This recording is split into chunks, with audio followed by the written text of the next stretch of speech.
Jemaat yang dikasihi Tuhan, sebelum kita mendengar firman Tuhan, mari kita bersatu di dalam doa. Kita berdoa.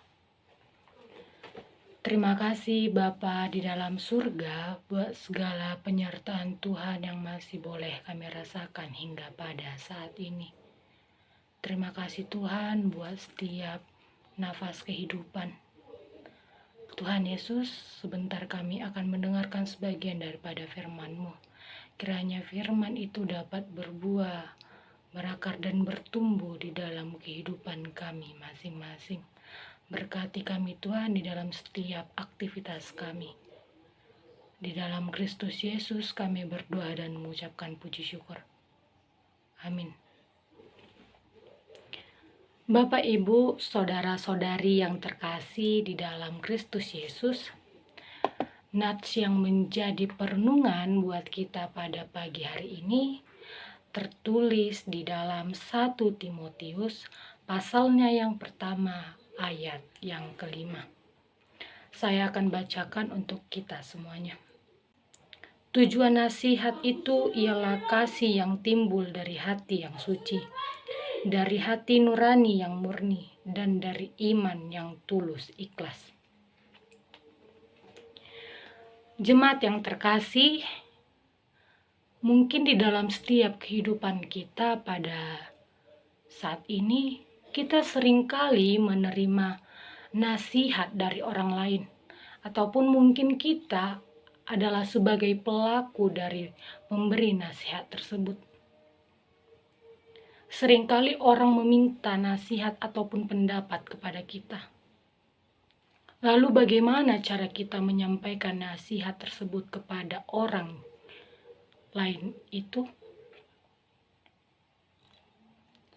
Rasul Paulus menuliskan surat kepada Timotius yang disebut sebagai anak rohaninya. Rasul Paulus meminta Timotius untuk menyampaikan nasihat kepada jemaat di Efesus.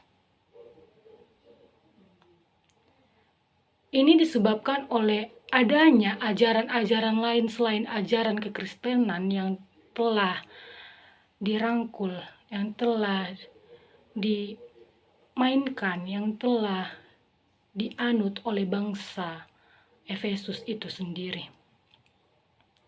Mereka lebih sibuk akan cerita-cerita fiksi dan juga selalu mementingkan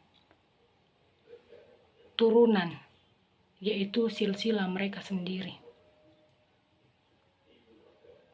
Pernahkah kita menyadari, Bapak, Ibu, Saudara-saudari, bahwa tujuan nasihat itu bukanlah untuk menyakiti, melainkan nasihat harus selalu dilandaskan oleh kasih sesuai dengan ayat firman Tuhan pada saat ini. Bapak, Ibu, Saudara-saudari, Rasul Paulus juga mengingatkan Timotius supaya memberikan nasihat berdasarkan kasih dan juga iman, agar setiap bangsa yang dinasihati oleh Timotius dapat meninggalkan sikapnya yang buruk, berubah menjadi seorang yang lebih baik lagi. Lalu bagaimana dengan nasihat yang kita berikan?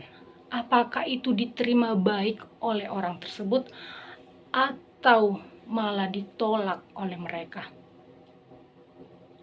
Dan bagaimana juga ketika orang lain memberikan kita nasihat, apakah kita menerimanya dengan setulus hati kita? Apakah kita mengimaninya di dalam hati kita bahwa apa yang diberikan, apa yang dinasihatkan oleh orang-orang kepada kita adalah suatu hal yang baik? Atau terkadang kita menganggap bahwa nasihat yang diberikan oleh orang lain adalah untuk menjerumuskan kita ke dalam hal-hal yang lebih buruk dari dalam kehidupan kita. Bapak, Ibu, Saudara-saudari yang terkasih, pada saat ini Tuhan menginginkan kita agar kita selalu memberikan yang terbaik kepada orang lain. Baik itu dalam perkataan kita maupun dalam perbuatan kita. Tuhan juga ingin kita menjadi seorang anak yang dapat menerima nasihat daripada orang lain dan dapat melakukannya.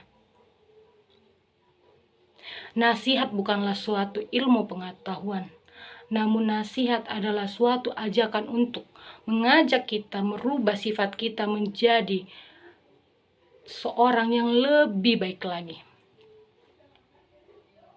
Ketika kita mampu menerima nasihat tersebut, ketika kita mampu menyampaikan nasihat tersebut dengan kasih, dengan iman yang tulus ikhlas, nasihat itu akan berbuah di dalam kehidupan setiap individu. Ketika seorang orang tua menasihati anaknya, ketika si anak menerima didikan dan nasihat orang tua, kehidupan si anak pasti akan berhasil. Ketika anak juga memberikan suatu nasihat atau suatu kata-kata ucapan kepada orang tua bisa saja menerimanya. Karena memberikan nasihat bukan diukur dari segi usia. Namun bagaimana nasihat itu dilontarkan dengan kata-kata yang baik, yang dapat membangun iman setiap individunya. Kiranya dengan nats firman Tuhan pada saat ini, kita menjadi orang-orang yang selalu memberikan nasihat, yang selalu mau menerima nasihat dan ajaran dengan hati yang tulus ikhlas, agar kasih itu dapat hidup di dalam diri kita masing-masing. Amin. Kita bersatu di dalam doa. Terima kasih Bapa di dalam surga buat segala penyertaan Tuhan yang masih boleh kami rasakan. Terima kasih buat sapaan firman Tuhan pada pagi hari ini.